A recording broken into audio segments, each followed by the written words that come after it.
So talk to me about kind of, how often are you able to, let's say you have a test upcoming in that week on Friday, right? What is your week look like starting from Monday? Do you feel as though how many hours are you studying? How much sleep are you getting? Are you having time to kind of see friends, family, talk to them? Tell me, kind of work me through that. Okay. Yeah. So at Texas Tech, what the faculty does is they release an exam the Friday before the actual exam, practice exam, before the actual exam. So you have 7 days to take it, review it, do whatever you want with it, and then prepare for the upcoming exam. So what I usually do is, and I mean, I just want to preface it like I think every answer is just going to vary depending on the medical student you talk to.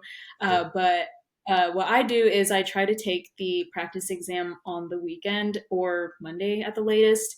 And from Sure. there, I write down all of the topics that I missed on the exam, just like broadly. And then, because, I don't want to review it based on the actual exam because then it's going to Sure. So skew let my me actual. let me kind of chime in a little bit here. So you talk about kind of your practice test that you have to take, right? And just so everyone knows, when you take this practice test, the initial practice test for this test, right? How many questions is it? On average, kind of what percentage are you getting right on these? Oh my God, no, I'm like failing those.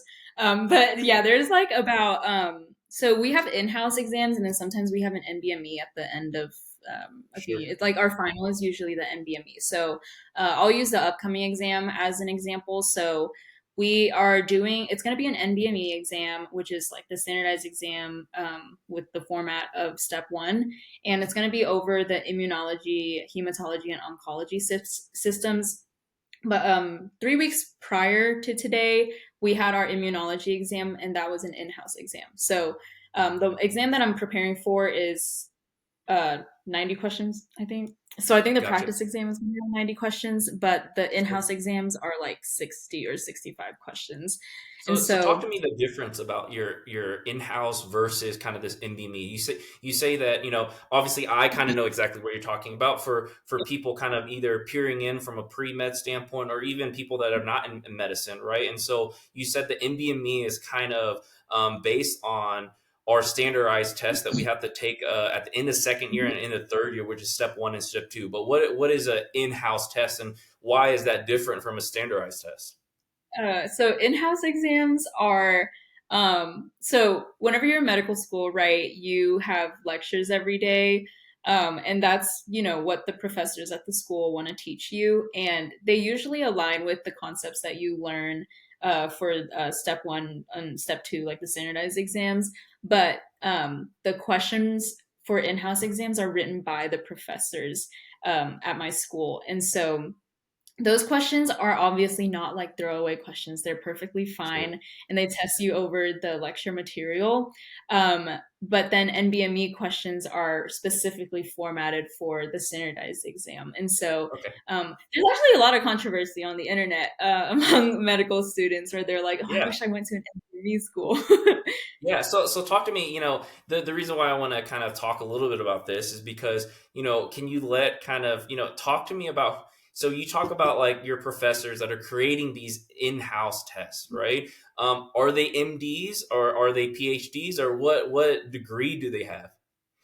Oh gosh, I wish I I wish I knew because I think they're PhDs. Yes. I know during anatomy because that's like the last time I sat in during lectures. One of them was a PT or physical therapist, yeah. Yeah. But I think majority of them are PhDs, maybe Yeah. MD, but they sometimes bring MDs in for guest lectures, but that's about Gotcha. the majority. Yep. So one of the things, one of the controversies of, medical education that I believe, right, is that, all these in-house tests, right, are created by PhDs that, they haven't taken step one or step two, right? They're not clinically oriented. They're very scientifically oriented, right? And so what ends up happening, kind of my years of tutoring medical students is that I found out that these tests are very skewed towards in the direction of what they're researching or something that won't see a textbook for another 5 to 10 years. Tell me kind of what your perspective. I mean, it's been a long time since I've taken an in-house test, thank God I Yeah. no longer have to do that. But tell me kind of your in-house test, how do you feel as though that relates clinically? Is it now getting more clinically oriented, or do you still feel like it's very basic science heavy, their thesis, their research? Kind of tell me what you feel on that. So I think it really depends on the unit that we're doing. So I'll use kind of one of our previous blocks as an example. So we had um, a block called general principles, and at other schools it's called foundations or whatever, but that's essentially like biochem and all those scientific prerequisites that you take in medical school.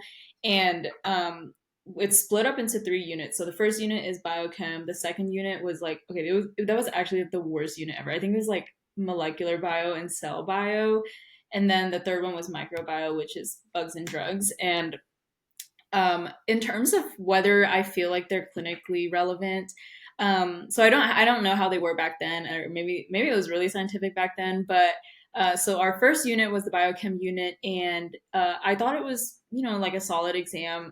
There was a good amount of clinical correlates, and then some factual stuff like I don't know if you don't have some of this substrate, then what do you not have enough of at the end or something? But Sure. then, and I felt like okay about the content there. And then we switched to mol bio slash cell bio, and all the questions were like fact based. And Yeah. it was kind of like you knew it or you didn't, Sure. and which sucks because, you get so used to applying the material in a clinical setting, and you're like, okay, Sure. what's a disorder called whenever this certain thing is defective. But then you take an exam that's like, I don't know, I can't even think of an example question because I forgot all of it. But Sure. Sure. it was a lot of like, No, right or wrong, you know it or you don't, which sure. had me thinking that I was going to fail it because I didn't know a lot of this stuff. For sure, for sure, and I think that's one of the things when you're talking such a heavy basic science with no application of a application to the standpoint of step one or step two, right? Any application of that, a lot of the times is kind of this issue of kind of studying pump and dump, right? Where you learn Mhm. something, right? And you're like, Yeah, hey, I need to remember this for the next 2 years for my standardized test. yeah, But I think sometimes that happens kind of in medical school. And I don't think you're the only one that has that issue, right? Because if you were to ask me to recall something super basic science that, a PhD told me, I could not yeah. come up with that I information for wouldn't. Yeah, sure. I mean, I took it more recently than you did, and I don't think I could tell you. For sure, for sure. Yeah, I mean, I think that's one of the difficult things about kind of medical education is that a lot of these classes, especially your first 2 years in medical school, are taught by PhDs, which I think there is a disconnect, right? Of course, between um, there's a disconnect between what's kind of going to be on step one, step two, what's clinical, right? And of course, the reason why is because I think there's just not a lot of MDs that are giving tons and tons of lecture on a daily basis, right? Like you said, they're mainly guest lectures,